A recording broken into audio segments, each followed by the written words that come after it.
Welcome, social workers and friends from across the country.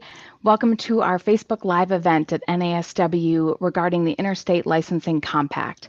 My name is Karen Goodenough, and I will be your host tonight. I am pitch hitting for someone else at the last second here. I meant to be a panelist, so I'll just say that up front. I will do my best to get us going and keep us rolling tonight. I've been a proud social worker for over 25 years, and I'm thrilled that we are talking about a topic whose time has absolutely come for our profession, the Social Work Licensure Compact.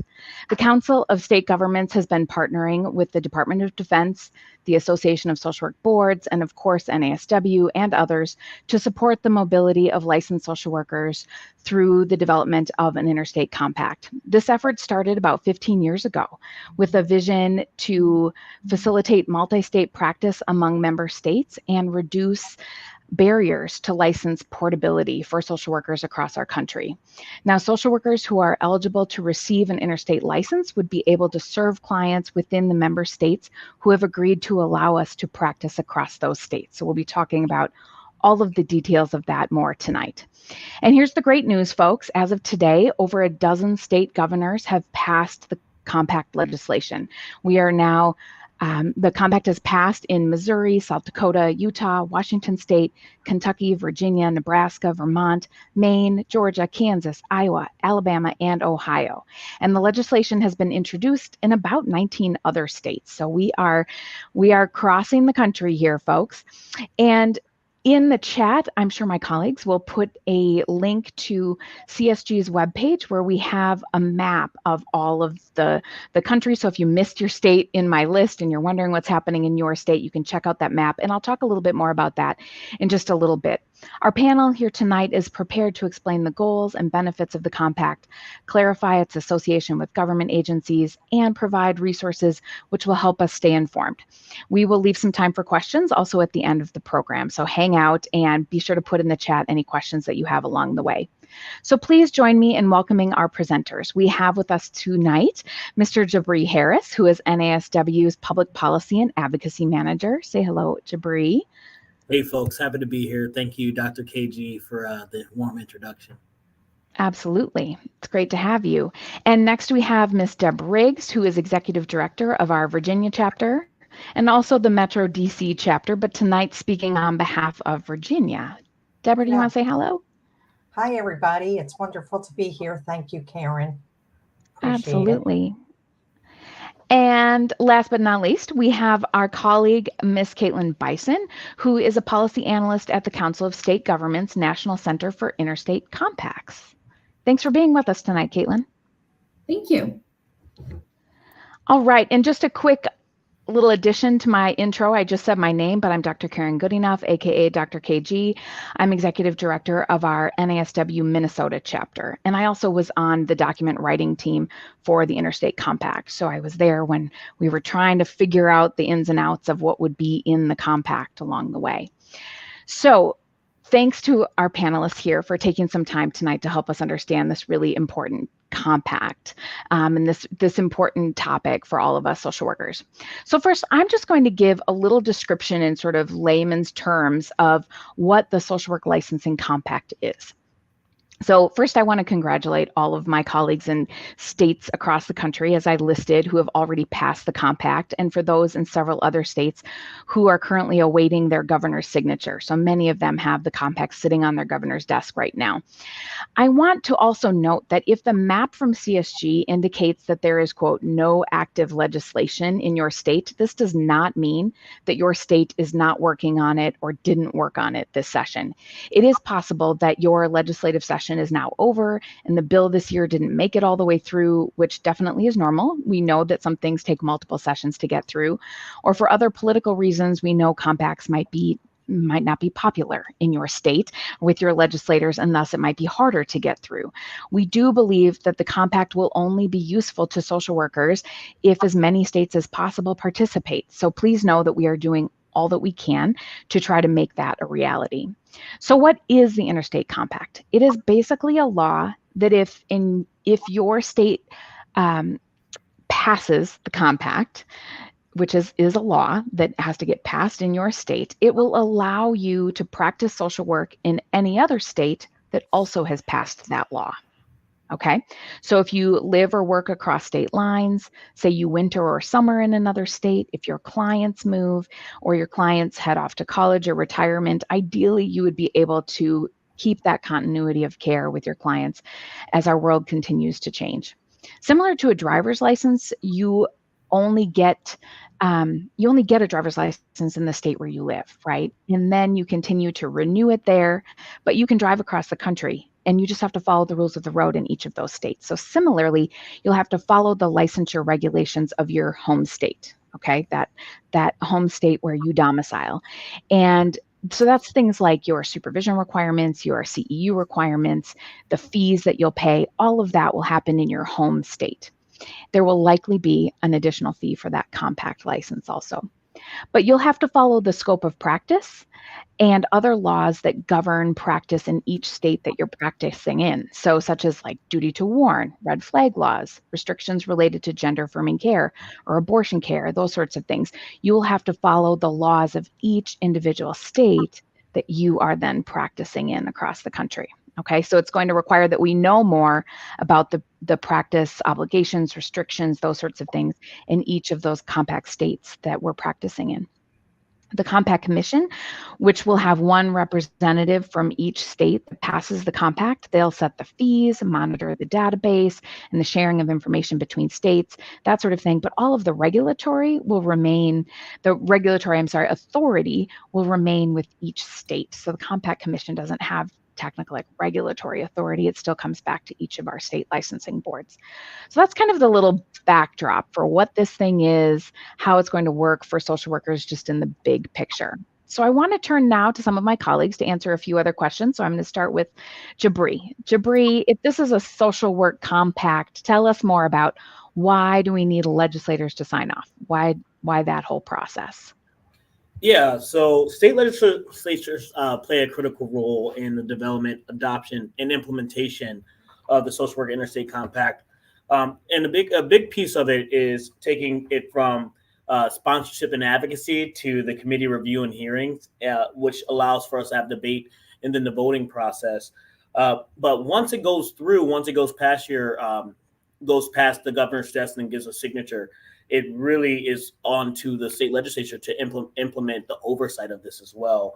And then also monitoring the interstate collaboration and the interstate collaboration pieces as well. So going back to the sponsorship and advocacy, just starting with drafting the legislation and working directly with our chapters on the ground and also the folks who are impacted by this most. So if you're in a state where it's on your governor's desk, or if you're in a state where it didn't make it through this time around, that starts directly with our advocacy and hearing the voices of constituents across the board, across the way. And then once it comes to the drafting of the legislation, the sponsorship piece, and that's how we move folks and be able to have folks understand the propensity of this across the state and across our legislature. And that combines with advocacy. So once you have the advocacy pieces and understanding how this impacts me as a practitioner and how this impacts me in my community, what we do know, we're in the midst of a mental health crisis. So being able to provide more on the ground mental health practitioners, this is where the state legislature can start addressing some of the issues they see and they hear every single day. And this is just an innovative way to make sure that policy matches politics as well. But I think Caitlin can probably chime in a little bit about that too. Caitlin, do you have anything you want to add to that? Yes, I will add that, if you think of compacts kind of like a contract, in that each state has to agree to be a part of the contract or the compact. Mm-hmm. So they do that in the way of passing legislation. So each state has to agree to the compact by passing this legislation. And that's why we have this process of each state going through and having that compact be introduced and going through the legislative process and being enacted in each state. Yeah, and we get that question a lot about, why don't we just have a national license, right? And what we know is that licensure and regulation is devolved to the states, right? It's in states' rights. And so states get to decide how they license and regulate all of their professions. And so this process has to go from a piece of legislation that each state, as you're both describing, gets to be decided on by our legislators, whether or not we want that contract to be playing out in our states. And I know from my experience in Minnesota trying to pass this session, like I have some legislators who have some feelings about all sorts of things that are in that compact. And the reality is that it's a piece of legislation that can't be messed with. It has to pass exactly as it's been written so that the contract is exactly the same across all of the states. So that's hard for some of our legislators to buy into, to say, well, I'd like to tweak this or that. And most of the this and that they can't actually tweak. And so that's part of what's complicated in passing this in some of our states as well. So let's actually move, as we're talking about passage being hard, I want to move to my colleague, Deborah, and ask, we're really curious, what was the process like for you in your state when it came to getting this piece of legislation passed? So you're one of those successful ones. Tell us what happened. Oh, thank you. So we're really excited about that. We passed it in this last session. And I actually have to say that we were very lucky in Virginia. We didn't really have a heavy lift like some of our other states have. Let me go backwards a little bit and say that our governor has a huge strategic plan in play that is to basically change and reinvent behavioral health in Virginia. So we already knew that we had one up, if you will, due to his quote passion, for lack of a better word, or his interest and focus in making sure that our behavioral health is at 100%, and it's not right now. So all that being said, our sponsor had passed other compacts. She actually came to us, one of our senators, and was very interested in patroning our bill. We actually also had a member of our House side that came forward and said that she wanted to do the same thing over on the House.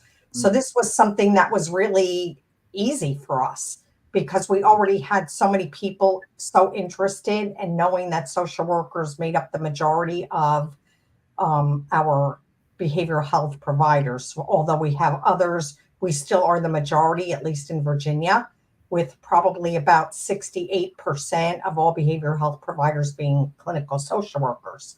So we introduced the bill, and we really didn't have any obstacles other than one of the police chiefs didn't like the idea that we needed to do background checks, because in Virginia we don't right now for our providers.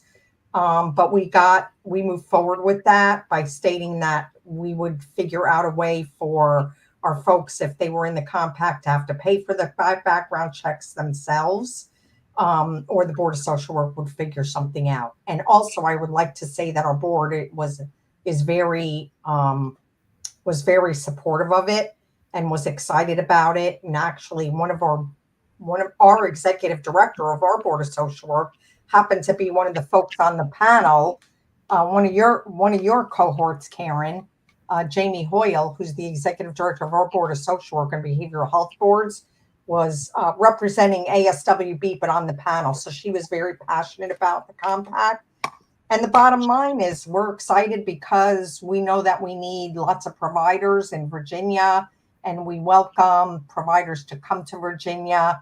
I think there are some folks that are worried that we're going to lose providers to other jurisdictions that have the compact, but I don't think so. I think this is a way that we can meet accessibility issues for all of our citizens and be in a better place than we've been. And it will also help our social workers as well. So all to be said, we were very lucky and we didn't have a lot of issues.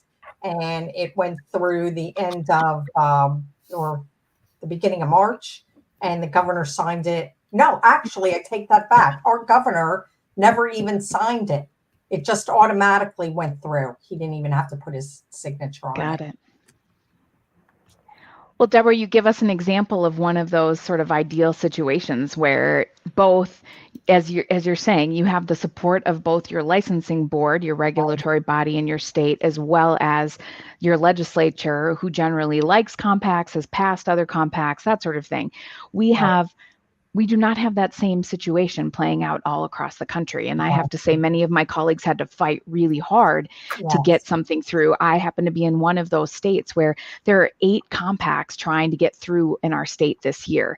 And it's complicated because we have legislators who are wary, don't like them for different reasons. There's a lot of concern about those social workers, like social workers from other states who may not have the same exact requirements that we have in our state. There's a lot of that happening where it's like, all right, am I trusting of those other licensing authorities to regulate in the same way we do, and those sorts of things. So lots of conversation playing out that way, and for all other sort of tricky reasons. Like, I had trial lawyers in my state who didn't like one little thing in there that they fought for several weeks. Caitlin, your team had to help us with all kinds of talking points and come and testify and do a bunch of things to try to keep the thing alive, right? So I think the situation, I think, is important for us to just realize it's different in every state. And so some were, as Deborah explained, like pretty smooth sailing, and others it might take 2-3 sessions. There are other states that, because the fees have not been set yet,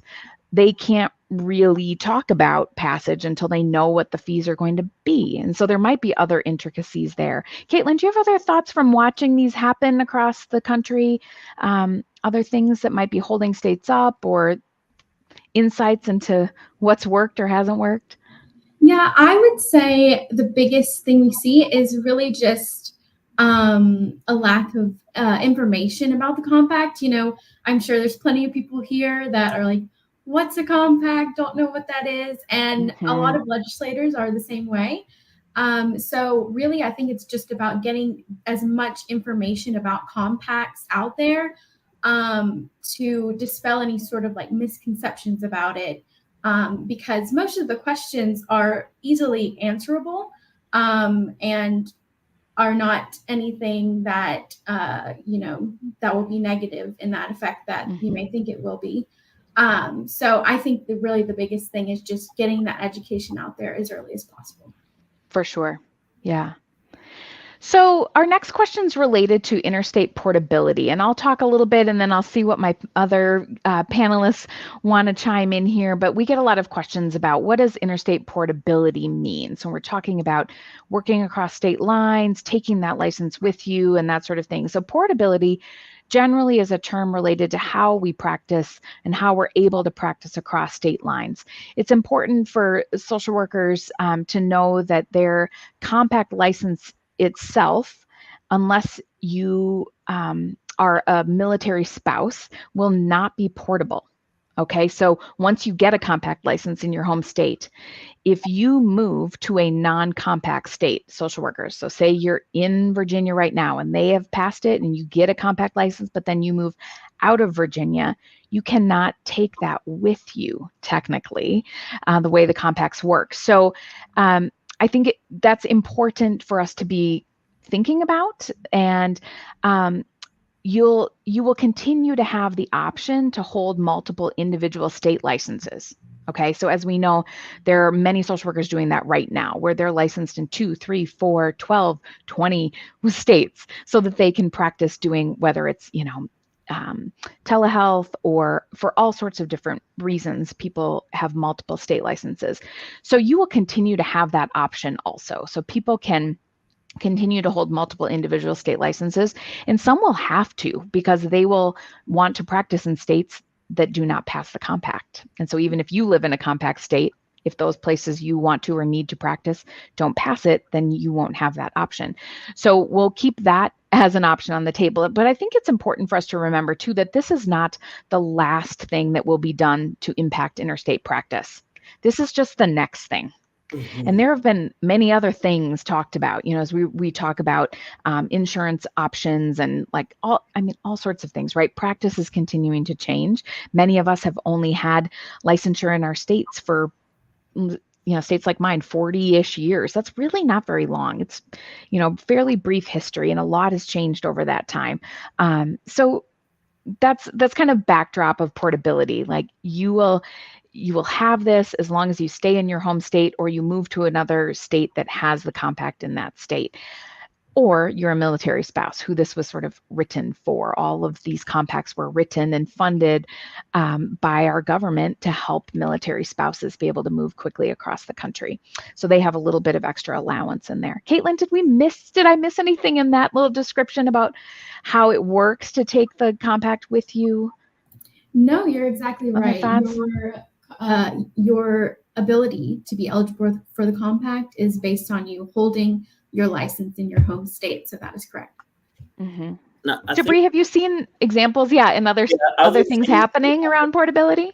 Yeah, you open the portability conversation. I see Melody had a question in here that says, what would motivate any state to agree to a compact, or especially states with large providers? The portability conversation opens up the conversation about one of the greatest impacts of our the compact, which is our workforce mobility.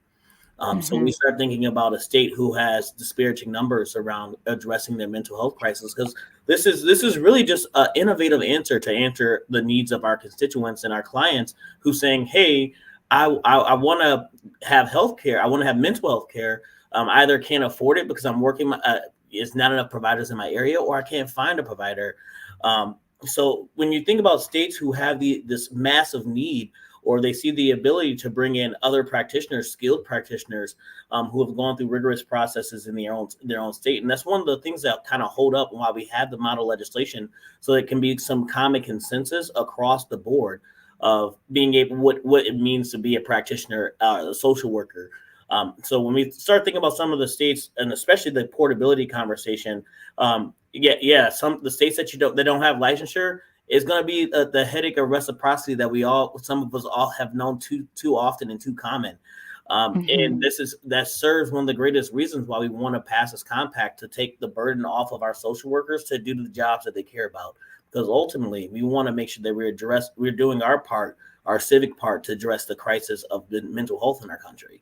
And when we start thinking about addressing it, it's just increasing access to our services, right? Sure. We are the experts in these spaces to be able to, clinical social workers provide more mental health care than any other provider across the board. No. Yeah, there was just a question up from, I think it was Melanie or Melody or somebody, and y'all were talking. I just want to make sure we answer all of it, but there is a lot of complicated sort of sense of what's the impact going to be of having a compact. So yes, Melody's question, each state makes a lot of money off of each license we all obtain. What would motivate a state to agree to the compact, especially states with lots of providers? And you can look at that a couple different ways. As Jabri, as you're talking about, meeting the mental health needs in your state might be supported by the compact, right? So if you are in a state, or maybe in a part of a state where there are not as many clinical providers, and you now allow your citizens to have access, all people who live, work, reside in your state, give them access to the care that they need through other means. That's beautiful, particularly when there are not enough providers. There's also this conversation about what will happen if providers get paid at different rates across the country. And now they're going to pick and choose where they're going to practice because they get paid at different rates across the country, right? So we are not saying that this is a simple, this is the perfect model and it's going to fix all of our problems. In practice, it absolutely will not. And it will likely open up new things that we haven't had to contend with in the same ways. And so I do want to say today, our point today is to talk about the compact as kind of, what is it? Get it out to people, where are we in the process, and make sure people are up to speed on that. But this will, again, not be our last conversation about all of these intricacies that do and will continue to matter for us to pay attention to as we go forward. That is a great question. So the next question that's up from Wendy is, what is a timeline for us to be able to practice under the compact? So what we do know is that what what we've been told by our partners at CSG, because they've helped a lot of these compacts get through and get off the ground and up and running, is that we're probably looking at some kind of timeline of about 12 to 24 months before people are actually practicing with the compact license. So let me say a couple things about that, and I'll ask my colleagues also. So first of all, it takes a long time to write these things. Okay, it was very complicated to write. So some of you who've been really paying attention for a couple of years who are like, wait, we got the funding a couple of years ago and now it's finally even getting passed, right? This takes time. So it's a piece of legislation, as we talked about, a law that has to be written just so.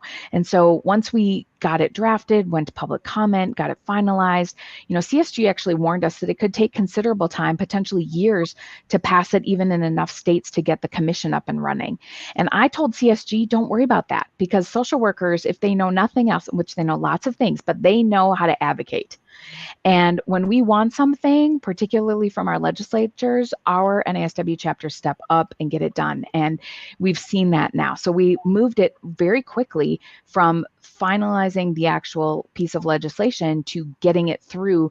We needed a minimum of 7 states to pass it this year in order to get that commission up and running. And we got there, folks. We're way over that number already, and likely will be far over that by the time the commission gets started meeting in the fall. So the commission will start meeting, and it is up to the Compact Commission to write the rules and get the data system up and running, and basically figure out how all of these regulators across the country are going to share data, what data they'll share, get all their processes in place. They also have to set the cost of this compact license. Once they know the cost of the data system and their staffing needs and those sorts of things, then they can set the fees, let state licensing boards know what those will be. The state licensing boards will then decide what and how they will charge for a compact license, which a compact license likely won't cost the same, just like licensure does not cost the same across every state. States will get to decide what they're going to charge for it. So, and some of that will have to do with what it costs them to make it happen in their state also. So licensing boards will have to also potentially update their own applications, forms, data systems, those sorts of things, and all of those take time. So I would say, I think it will be up to each of us in our states who pass it, Deborah and all my colleagues who have, a rep going to those meetings. NASW will have a non-voting rep on that commission over time, as will several other social work entities. And it will be up to us partially to just say, make decisions, folks, move this process along. Let's get it done so we can start licensing people. Let's not drag it out. So that's sort of the short version of, that's why it takes some time. This is not a simple and hand them out to everyone kind of thing. Colleagues, any other thoughts on the timeline? Caitlin, have you seen this work faster than 12? Could we be hopeful? No. I would be cautious to say that. Okay. But I do want to say we have seen that social workers are very motivated in that we got the 7-state minimum. We got way over that. We could hit 20 by the summer. And it like other compacts have not had that rate of state enactment. So there has been just a huge passion for this we've seen with social workers. But the timeline is, as of now, still looking, about as how long they take. I do know the commission has scheduled its first inaugural meeting for September. So we do have a bit of a timeline on that. And there is a resource on the swcompact.org laying out that timeline if you'd like to look further. Okay. I also like to add too, policy just takes a little time to implement. The implementation process for policy, could sometimes take years. Even policies that make a lot of sense come to us, and it just takes time. And I know we've been waiting gracefully and patiently, just a little bit more time, but we're right there. We don't want to make sure that we're sacrificing progression for perfection kind of thing. Sure. Progress, not perfection. I love that, Jabri. Absolutely. So Caitlin, I've got a question for you. So what are some of the criteria that will be used to make individual social workers eligible to receive an interstate license in these states that have passed it? What will that look like? So in the compact, the main thing is that you will have to hold an active unencumbered license in your home state. So your eligibility in the compact is contingent on you holding a license in your home state. And as long as you have that license in a state that is a member of the compact and meet certain other eligibility requirements, they will differ a bit based on category of licensure. So, for example, clinical social workers will have to complete a period of supervised practice. I believe it's about 3,000 hours or 2 years. That's the uniformity we found across states. Other requirements such as education requirements and things like that. But these requirements were, as you are aware, made with looking at uniformity across the states. So what do most of the states have as the requirements, and how can we pull that together into a compact?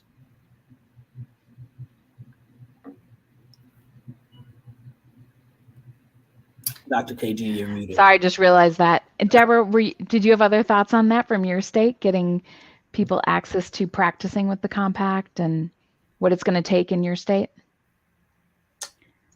No, I don't have any at this time. I haven't really had a chance to talk to our board of social work yet about it since it's passed, but that will be coming soon, and I'm hopeful that will move as quickly as possible because everybody here was so supportive of it.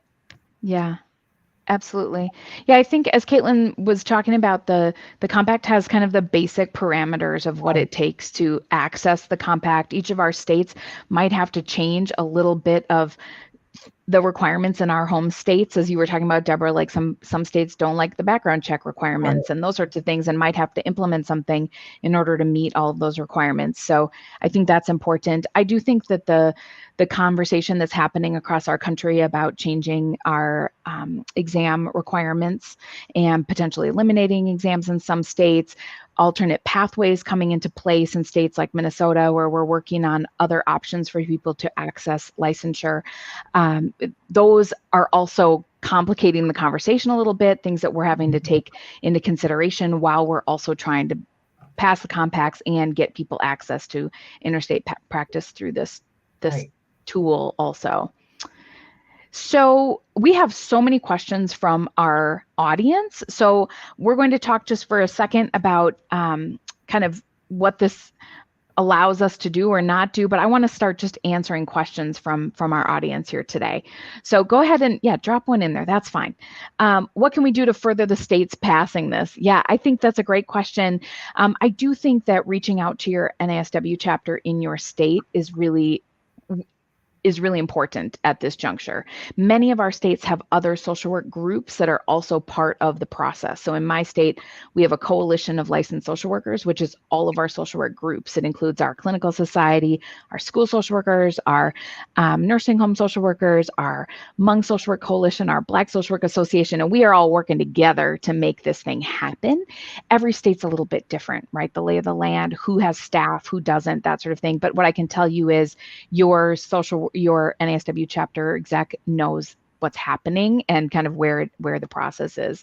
I also don't want them to be completely bombarded with questions too, but I mean, I think that's part of our job. So you're going to email each one of us. Someone says in the chat here, is this only for licensed clinical social workers or also for LSWs at the master's level? So actually, it's a great question. How do I say this? It includes most social workers. It is not just a compact for clinicians. So I am a master's level non-clinical person. I could get a compact license. Bachelor's level people can also access the compact. The trick is if your state licenses those people in the first place and meets the requirements of the compact, as Caitlin was describing. So you have to look at the piece of legislation, and it might help to talk to your NASW chapter or your licensing board to see where you fit. So a state that does not license bachelor's level people will not be able to give bachelor's level people a compact license. Does that make sense? And every state licenses clinicians. So if you're a clinician and your state passes it, you're good. But it's all the rest of us that it just depends on what the home state requirements are in your current state. Caitlin, did you have any other thoughts on that? No, you covered that was it. I do want to hop in. Oh, yeah, Jabri. Yeah, I wanted to hop in around what can we do to further our state's passing of this? Yeah, great question. It's all about advocacy, folks. And Dr. KG, Deborah, they can tell you when these things are on the floor or these things are up for debate, they want to hear from their constituents. While we do hold the expertise of our state, we hold the expertise of what social workers do and the functionality of social workers in our state. And we hold these relationships, but ultimately the people that they listen to are the people that vote for them. If you raise your hand and say, "Hey, I'm a compact voter," they're going to take the compact a little bit seriously, more seriously. So if you want to see more advancement of this in your state, it starts executive director, but furthering it by making sure that your advocacy matches. Because at the end of the day, a vote is just the act of saying I believe what you say he's going to do, but we got to make sure that faith without works is dead. So we got to make sure that we're working to hold our folks accountable to do the work that they said they're going to get there and do. And that starts by letting them know the things that you care about when you vote. And if you are a compact voter, then you're going to go look at the record of your legislator and say, did you vote with the compact? Or are you advocating on behalf of the profession to continue to promote and advance the social work profession? So it all starts with the advocacy piece. Absolutely. And Jabri, where I was going with and I clearly got sidetracked there, but with reach out to your NASW chapters, figure out the lay of the land and like what's needed at this moment. Because as you're talking about, the conversation may be, I need you to reach out to your individual legislator and say these things. It also might be, I need you to go testify at our Board of Social Work meeting because it's our board that is hampering this conversation right now.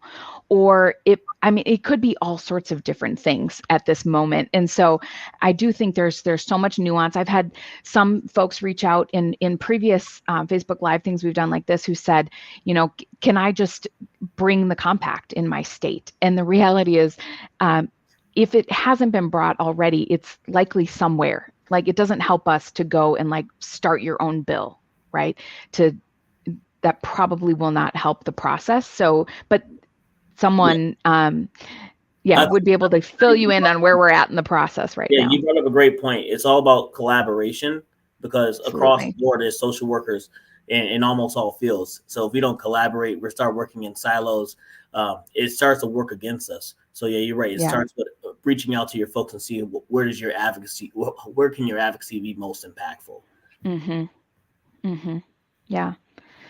Caitlin, this question that's up here right now, I'm interested in your thoughts based on other compacts. I alluded to this earlier, but Patricia asks, it's my understanding that some state boards are resistant to join as they feel other state requirements are less than, feel the quality of services will be negatively affected. How can the compact address this with resistant boards? Do you have thoughts about how you've talked about that with other state entities? Yeah, so I would say these compacts thrive on uniformity. So when we're creating and in the development of the compact, we're thinking about what are the most common requirements for licensure across all states. And when we do that, we really try to, take considerations such as these into account. So we're really setting those uniform standards across the board with the compact. I would say that just with these compacts, you are agreeing to, like I said before, as a contract. So you are agreeing to allow practitioners with at least these minimum requirements that are laid out in the compact. So with the differing variations, I would say that, you have to hold a license in your home state. So there has been with different compacts, we've made sure to include that in worries that one may get a license in a state with lesser requirements. You would just instead have to get a license that's contingent on your home state. Yeah. So it is complicated, and our let's go to the next question, and then we might circle back around. But Melissa has asked a question to just clarify something we were talking about earlier, and it comes back to a little bit of what you were just talking about, Caitlin. To clarify, if I get a multi-state license in my home state, if it's part of the social work compact, so I'm in my home state, I get a compact license, then I move to another state that is in the compact, would portability hold? It's my understanding, Caitlin, that we don't really know how that part works exactly. There might be something on the back end-ish, but you're definitely going to have to re-enter the compact through your new home state. Is that right? In some way? There is a process. It's not a detailed process, but there will be an expedited process for you to get that new home state license. So you would have to reapply, but it's it's an expedited process. So it's not quite the same as if you were just applying for a different state that without the compact. Yep. So someone else followed up with that question, said, so if we are licensed in one state that is a compact state, but we end up moving and living in a different state that's a compact state, we would still need to get formally licensed in that other state. So, yes, you absolutely will be. Would it be similar with a driver's license? Because when you have a driver's license and you move to another state, you get theirs and you give yours in? You got it. You got it, Deborah. Yeah, you still have to get the new license in your new home state, and then you can also enter the compact also. Yeah. So Heather said in the chat, I'm definitely in favor of the compact, and yet I also see this being highly complex. As an example, I own homes in Texas and Louisiana. I'm licensed in Texas and pursuing licensure in Louisiana. Louisiana will likely join way before Texas. Would I be allowed to have a multi-state license through the Louisiana membership, or would I be denied because one of my licenses isn't in a compact state? It's going to take a lot of thought. So it's really about where you hold your domicile. Am I correct, Caitlin? And I remember a lot of conversation about domicile. What can you tell us about that? So yes, the domicile is your primary location. So again, think of a driver's license. You get a driver's license in your home state where you're living most of your time. If there's a situation where you're half living in Louisiana, half living in Texas, that would possibly be something for the commission to decide. But essentially, for the vast majority of the people, think of it like getting your driver's license. You get it in the state where you live. Primarily. But you might have to make decisions for tax purposes, et cetera, about which state you choose to have technically your home state. And this might be one of those things that people start deciding, like, I'm going to home state in Louisiana because they have my license access that I need. I don't know, but it might be some states that are fighting the compact, you might be like, hey, people are moving to this state because they have compact access, right? I don't know if that will be true, but it might be a winner. All right. So another question from Frank. So if we are licensed in one state that is a compact state, but we end up moving and living in a different state that's a compact state, would we still need to get formally licensed in that other compact state? Yes or no? Yes. Yes. Anytime you move, folks, you're basically going to get a new home state license and thus new access to the compact. Yeah. How about others? So let's see. Alex says 2 questions. Has anyone passed this in a state with a structural deficit? Has anyone passed this by proposition? Caitlin, any thoughts on that? Or maybe Jabri's been watching that? Could there be a little more clarification to the question, possibly? Yeah, it's kind of hard to answer. What do we define as structural deficit? Because, like you said, Dr. KG, a lot of these things are really dependent upon the political will of the legislature, and also once again, what constituents want. If there's a mass, a swelling of constituents asking for a compact in their state, as you've seen firsthand, this takes precedent and priority. In some states, precedent and priority may be a different hot button issue. But as we try to address, once again, our mental health crisis, and this is being a solution to that, and being bold and innovative in how we can utilize the resources that we have, and and being communal in that space. So if we're saying structural deficit in terms of this, it has been tough. Yeah, it's tough in a number of states because getting a lot of folks to agree on one thing. Mm-hmm. I don't know if you folks know the colloquialism, but a lot of chefs in the kitchen can mess up a meal, make it real salty sometimes because everybody want to put their seasoning in there. But Sure. it has to be the same thing to go across the board. So it Yeah. wouldn't be any structural deficit because it's an agreement upon, hey, this is what we all think the bare minimum to be a social worker in a state should be.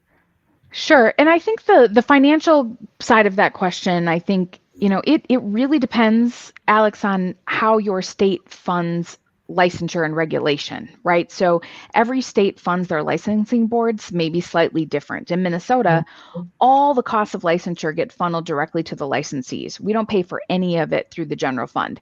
So my legislature doesn't care from a budget side, except that my licensing board needs to be able to prove that they can pay for the costs of this thing through the licensing fees that they collect. So you might live in a state where there's all sorts of, and if I read structural deficit as a financial issue. I'm not sure if that is what you were thinking, Alex, but that's, that might be part of the complication in terms of passing something like this. In terms of by proposition, I don't know if you can legally. That's a question that maybe we could ask CSG to answer for us later and circle back. Different states have different rules about what kind of laws can be passed by proposition, that sort of thing. I have no idea if anyone's ever done that. And it didn't sound like, Caitlin, you had a recollection of states moving something through by proposition. So something to look into. All right. Other questions that are up here. It says, what if your state did not require 3,000 hours, and that's likely clinical supervision hours until recently? Will those people be grandfathered or blanketed in? It's not like you can go back and get supervision after you have an LCSW. So, Caitlin, have you been met with this question many a times? Not this specific question, but Okay. ones like it. And the answer is it will likely be up to the commission. They will create, like we said before, the model language is essentially pretty vague. So the commission comes together and they will create like rules and bylaws about more specific things. So I would say it would be a decision for them possibly that they would talk about in their meetings, but they have not had their first meeting yet. So we are still waiting on that. So sure.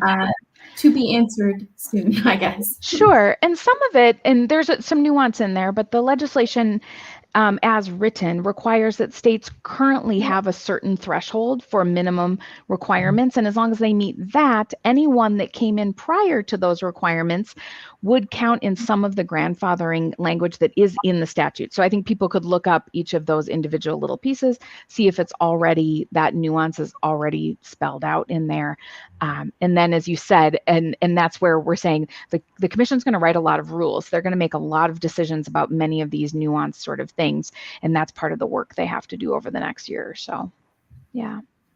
Okay, so Melody has another question. I have a home state in Michigan, and it's where my LLC is for my private practice. My satellite's in Florida, and I'm not sure if there's portability for either state. So we're talking about access to the compact for either state. So neither Michigan or Florida currently have the legislation in place, and so and don't have the legislation pending at the moment. That again does not mean they haven't worked on it. It just means their session might be over. It might be sort of dead for this particular session, but you may have to hold out another year or longer to see it through. Someone else, Jessica says, my understanding is also that insurance plays differently into this as well with regard to needing, in some cases, to get credentialed with insurance panels. In each state, you see clients too, and that's not part of the compact. Correct. There is nothing related to insurance in the compact, period. However, does any of our panelists know anything about the conversation happening around insurance right now and licensure and the compact? I wasn't sure if Jabri, if you've been in any of those with our Sarah Butts, our Director of Public Policy. I know she's talking about that quite a bit. So the insurance space is really dependent again once on the commission. So once the commission has the makes their decisions and how we can portable across the board. Same thing like we do when you have a licensure in Pennsylvania and you want to service a client in Virginia. It will be dependent upon the commission how we actually put that in play, and that goes back again to our legislatures of how insurance plays into this space.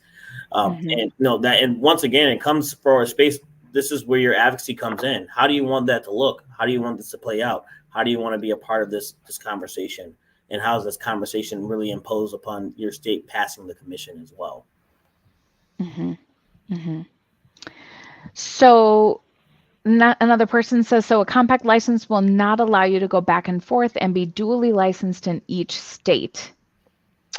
We're going to clarify that. You'll still have to get a new license in the other state. So if you were in a border city, Kansas City, for example, the compact license won't replace each license. It won't allow you to have portability across each state. Okay, so let me back up and just make sure we're super clear. You're going to get a home state license, okay?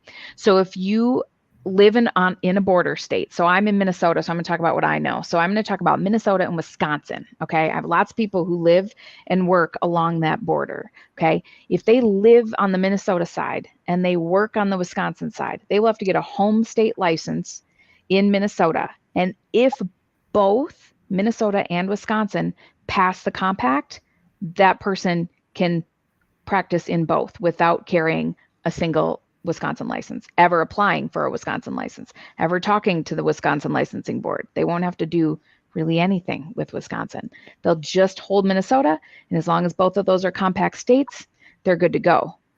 So, however, say the border state that you're on, that other state, Wisconsin, never passes the compact. Okay, Minnesota gets it done, Wisconsin doesn't. I could still go apply for an individual state license in Wisconsin and carry 2 individual licenses. That will still be allowed. So I think we answered that one. I know it's complicated for folks. It's really a new way to think about that. We've got just a few minutes left, folks. I want to see if any of our panelists have thoughts on things that we haven't covered tonight that you feel like we should make sure people know about the compact as we move forward.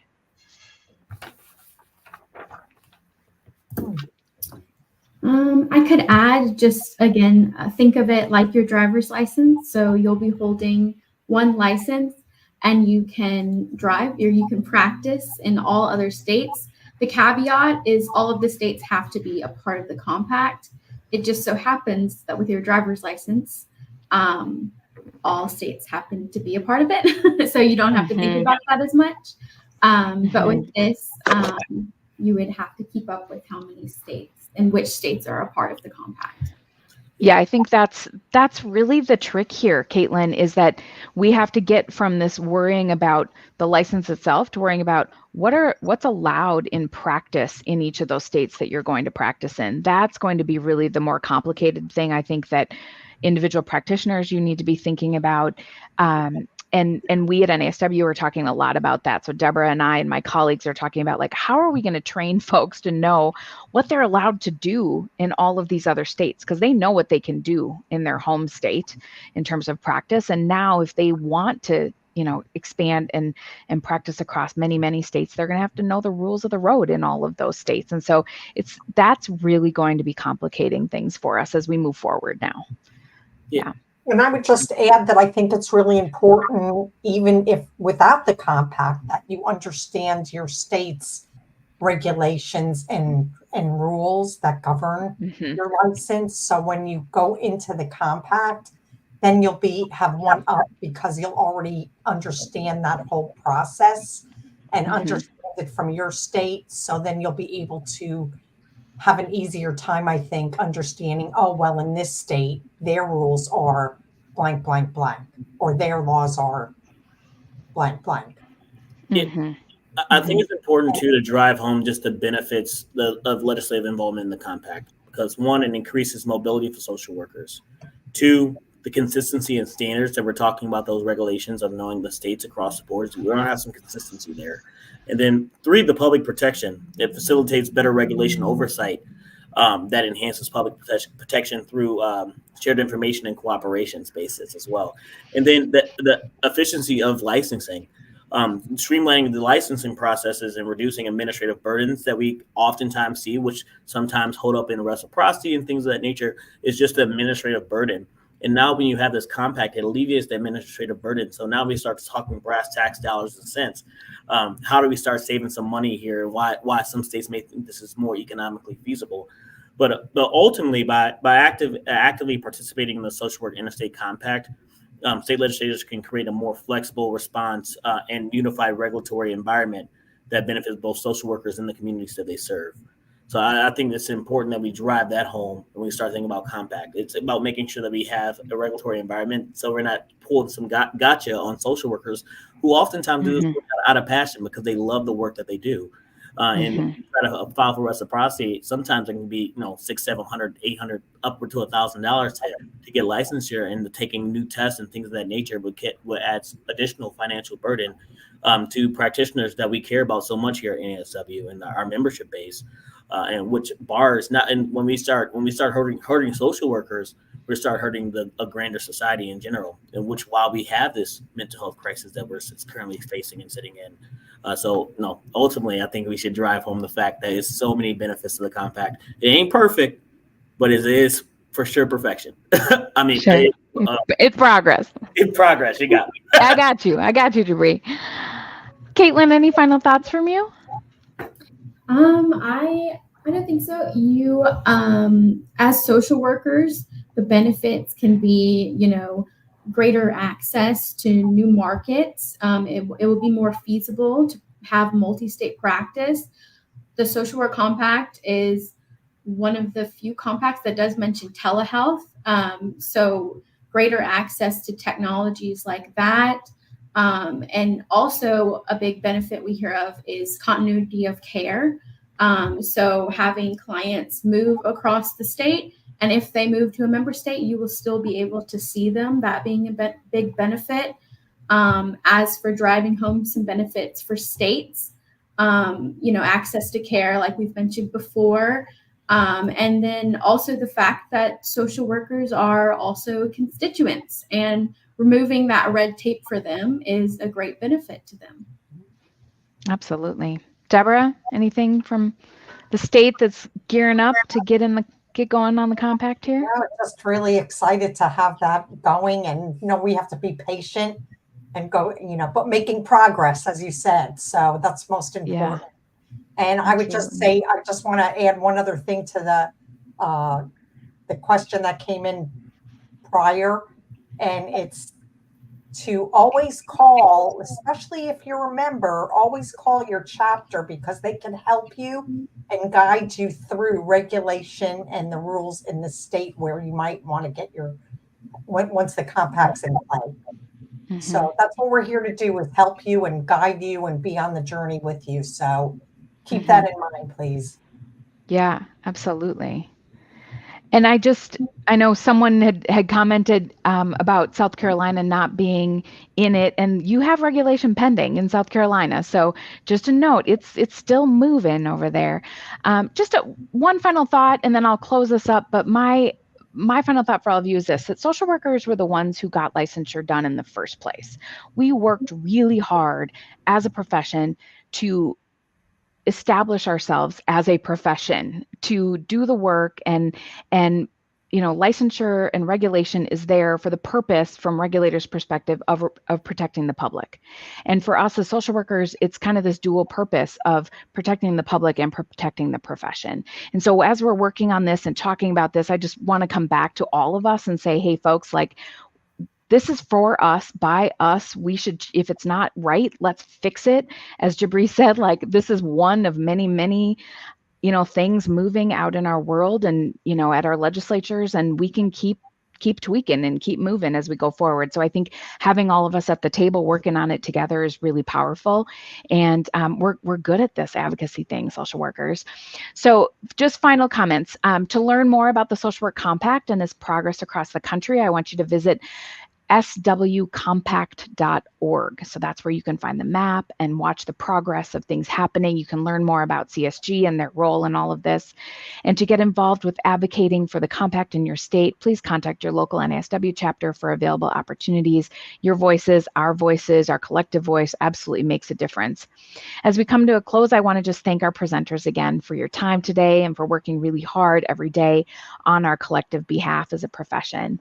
And to you, my peers, social workers across the country, according to the Bureau of Labor Statistics, there are over 700,000 social workers in the US, and I've seen 720, 730 now thrown out in a couple places as well. So we are mighty, we are growing, and I want to thank you all for what you do every day to enhance people's lives and create meaning during difficult times. Social workers are really fantastic people, and I just want to lift every one of you up. So thank you all for joining us tonight. We hope you found our program informative, and thanks for your time and attention, and tell others where we're at on the process as we move along. Take care, everyone. Have a great night.